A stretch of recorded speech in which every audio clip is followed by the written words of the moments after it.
Praise the lord. యేసుక్రీస్తు నామమున మీకు శుభాశీస్సులు తెలియజేస్తూ ఉన్నాం.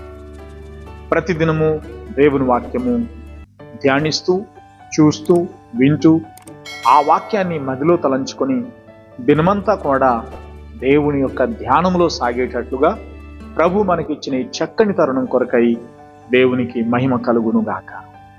ఈరోజు కొరకు మరొక వాక్యాన్ని మనం చూద్దాం. కీర్తన గ్రంథం 30వ కీర్తన 11వ వచనం. నా ప్రాణము మౌనముగా నుండక నిన్ను కీర్తించునట్లు నా అంగలార్పును నీవు నాట్యముగా మార్చియున్నావు. ప్రేమైన దేవుని బిడ్డలారా, కీర్తనకారుడు చెప్తున్నాడు, నా ప్రాణం మౌనంగా లేదు, నిన్ను కీర్తిస్తున్నది. ఎందుకు ఈ మాట అంటున్నాడు? చాలాసార్లు మన ప్రాణం మౌనంగా ఉంటుంది. మన నోట మాట రాదు. మన ఆలోచనలు నిర్లీనంగా, నిర్మానుష్యంగా, నిర్లిప్తంగా మారిపోతాయి. మన పరిస్థితుల దృష్ట్యా, మన ఓటమిని బట్టి, మన కృంగిపోయిన పరిస్థితిని బట్టి, మన యొక్క చతికిలబడిపోయిన పరిస్థితులను బట్టి నిశ్చేష్టులమైనప్పుడు హృదయం బాధతో నిండి నోట మాట రాకుండా ఉంటాం.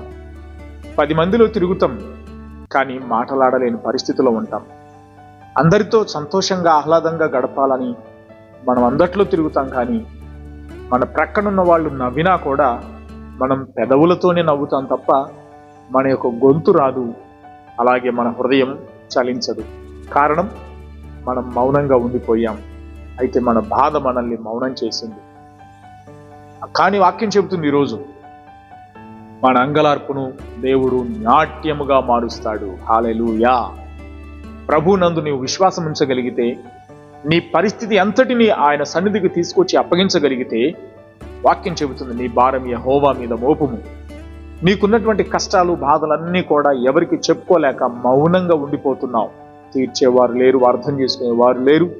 అది ఎవరి వలన కాదు అనే దాన్ని బట్టి, లేదా చెప్పడానికి వీలు లేని పరిస్థితిని బట్టి.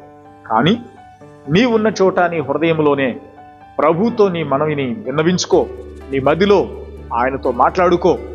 ఆయన నీ యొక్క సమస్యలన్నీ తొలగించి నీకు సంతోషాన్ని ఇస్తాడు, ఉల్లాసంగా మారుస్తాడు, గంతులేసేటట్లుగా చేస్తాడు, నాట్యముగా చేస్తానని దేవుడు వాగ్దానం చేస్తున్నాడు.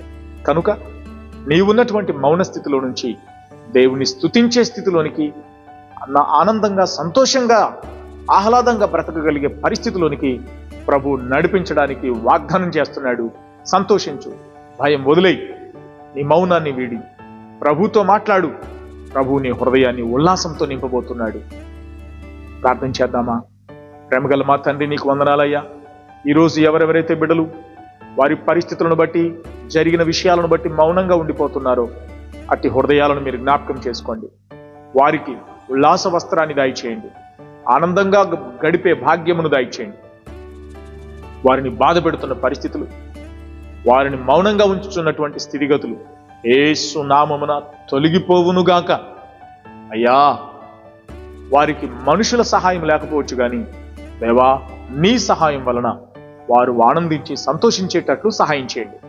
ఈరోజే వారి సమస్యల నుంచి వారు విడుదల పొంది, వారి దుఃఖము, బాధ, మౌనము తొలగిపోయి నూతన సంతోషం, ఆనంద హృదయం, ఆనందభరితమైనటువంటి జీవితం అనుభవించే కృప దయచేయమని యేసు నామమున ప్రార్థిస్తున్నాను తండ్రి. ఆమెన్. ప్రియులారా, చాలా మంది ఇలా మౌనంగా ఉంటున్నారు, బాధతో ఉంటున్నారు. అలాంటి వారికి ఇది వీడియో మీరు షేర్ చేయండి, మీ శ్రేయోభిలాషులకు పంపించండి. వారి జీవితంలో కూడా ఆనందించి సంతోషించగలిగేటట్లు ప్రయత్నం చేద్దాం. దేవుడు మనందరినీ ఆనందంతో నింపునుగాక. ఆమెన్.